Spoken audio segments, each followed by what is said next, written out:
Hello and welcome to Yoga Story. My name is Jeff Martens. I invite you to sit in a comfortable position or to lay down in a comfortable position. Either way, see if you can have your heart open, the fronts of your shoulders open, and see if you can breathe through your nose. Inhaling slowly and exhaling slowly, noticing where the breath begins and where it ends, and becoming aware that this beginning and this ending might be artificial, it might be habitual, it might be reactionary. And there might be a breath beyond these artificial constrictions. Today's story is about strength and finding strength and what strength really means and where it comes from.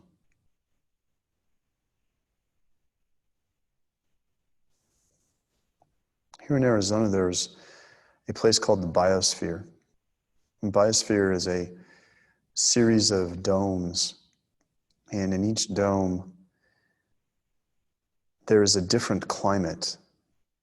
And so it's been there for a couple decades, and in the very beginning when they were making the biosphere, there was a desert climate, and then there was another dome that was a more humid forest climate. There was another climate, I believe, that mimicked coastal regions.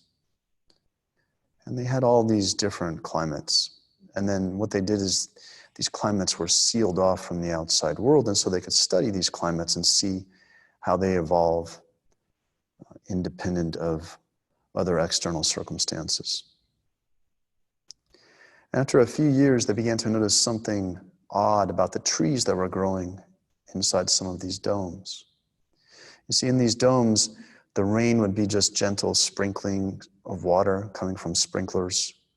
And of course, since they're domed, they're protected from the outside elements. So any thunder or lightning storms, any whirlwinds, any windstorms, any dust storms, all these things the dome protected the microenvironment from. And what they noticed is the trees were growing oddly. They were growing sideways. Their own weight was beginning to collapse them. They would lean down, they would bow down, and then try and grow back up towards the light, and they would do these odd patterns. And upon studying the structure of the bark of these trees, they found that this bark did not have a very strong molecular structure to it, so that if they took these trees and they transplanted them outside the dome, the tree would not survive. And in trying to figure out why this was, why are these trees growing like this? Why are they so fragile? Why can they not hold themselves up? They came to realize that because there was no storms, because there was no wind and thunder and lightning and hard driving rain and sleet and freezing and thawing, that these trees had no strength, that their bark, that their core structures that hold them upright were unable to do so because they had not been tested, they had not been strained, they had not been challenged. And as a result, the trees were not able to hold their own weight up. It is such a cliche, that which does not kill me makes me stronger. It is such a cliche, adversity through strength. But part of the reason why it's a cliche is because it's so true. Every single difficult thing in your life, if you let it, can be a source of strength for you. Everything that is difficult, everything that is challenging to you, if you can let it, if you can open yourself to the possibility of it, somehow it might help you. It can help you to become more compassionate, to become more graceful, to become more thoughtful, to become more open, more vulnerable.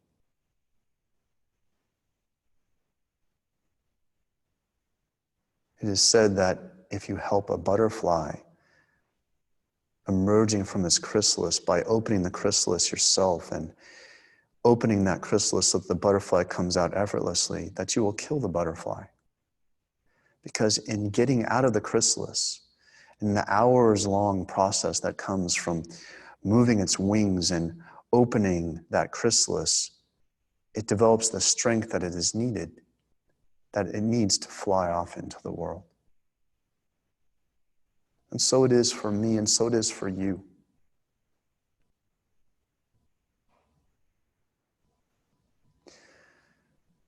In stressful and traumatic situations, there are two syndromes that are noted.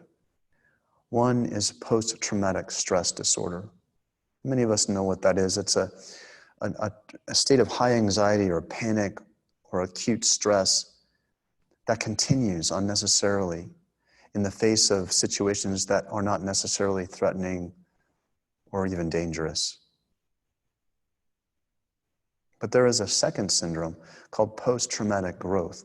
And in post-traumatic growth, the one who has experienced the trauma and the difficulty and the intense anxiety makes a deliberate, conscious choice that this is going to help them, that this isn't going to beat them, that this is going to help them, that somehow they're going to emerge stronger and better because of this situation. And with just this simple choice, what was formerly an intense liability becomes one of the most powerful and inspiring motivational forces in a person's life.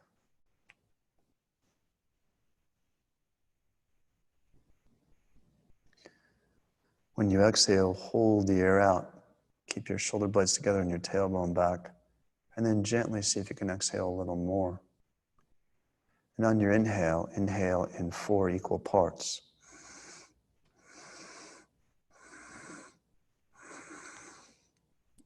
Holding the air in for a count of 4 heartbeats. And then exhaling in 4 gentle, graceful, equal parts. Holding the air out for 4 heartbeats. Inhaling.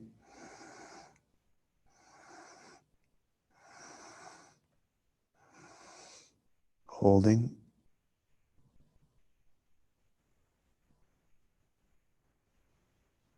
Exhaling.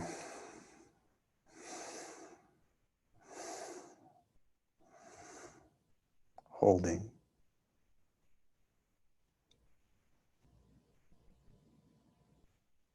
Continuing on your own.